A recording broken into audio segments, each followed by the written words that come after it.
In Illinois, a 19-year-old female responded to an internet ad promoting modeling opportunities. Instead of offering her a modeling job, the offender enticed the girl to wait in a hotel room where she was expected to have sex with an unknown person. The offender, who had become her pimp, intended to sell the young woman for sex at an hourly rate. In this case, the pimp's would-be client was an undercover police officer who brought the young woman to safety. This example of attempted human trafficking was featured in the Judge's Journal in winter of 2013. I'm Dylan Kennedy, and today I will be talking to you about the effects of the internet on human trafficking. The internet can be used as a tool for both the spread and prevention of human trafficking. It is the duty of the public to be aware of what human trafficking indicators are if it is suspected and how to report them. Reports from the public are a vital asset to law enforcement in investigations. First in this discussion, we will talk about how the internet facilitates the spread of human trafficking. Second, we'll discuss how the internet facilitates the prevention of human trafficking. And last, we'll talk about some indicators of human trafficking to look out for in public places and how to respond when you suspect it. First things first, there are a multitude of websites that advertise classifieds for jobs and services. Most of these sites are completely unregulated with no quality assurance that checks the authenticity of its posts. Websites that have little to no quality assurance are prone to advertisements involving forced labor or sex acts.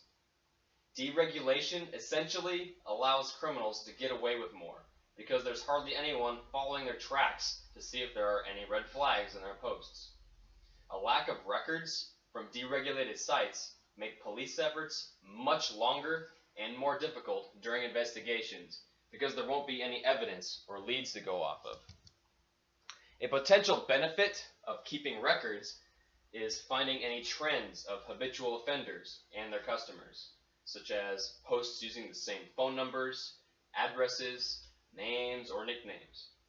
Here's another example from the Judge's Journal in winter 2013. There was a Florida case in which a trafficker posted online ads offering commercial sex services by victims who were minors. Law enforcement investigators collected 28 internet ads and a Garmin GPS seized from one of the trafficker's vehicles. The investigators were able to study the information yielded by the GPS unit and establish locations of several of the trafficker's customers.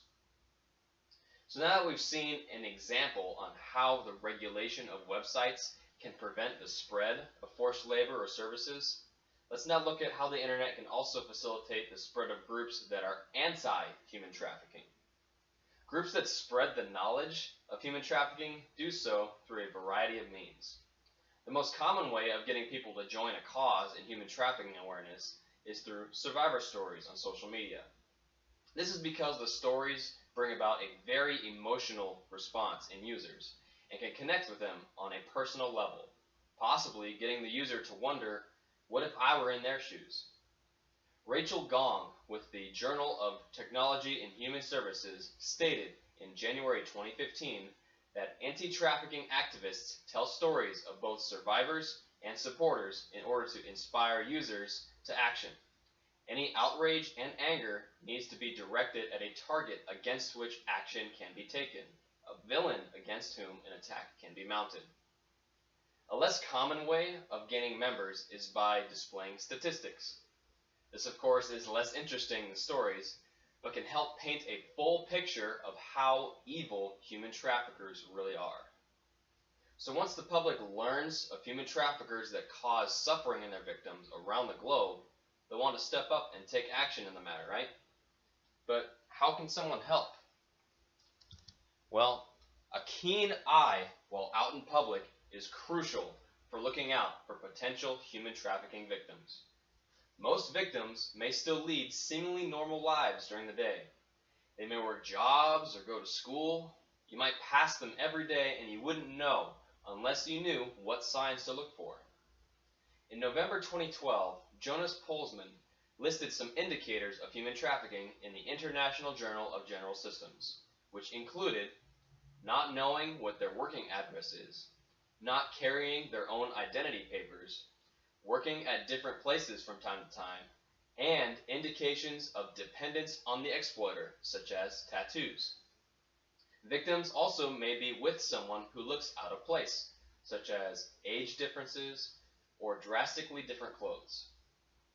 Underage victims are the most vulnerable because they can be easily manipulated or controlled. They may also be unaware of the resources available to assist them. If you suspect human trafficking, make sure to write down as much information on the alleged victim and offender as possible. After doing this, do not confront them. Confronting the suspects or alleged victims could jeopardize everyone's safety. The appropriate way to respond is by reporting the written information to the local authorities as soon as possible, before potential human traffickers have time to clear their tracks.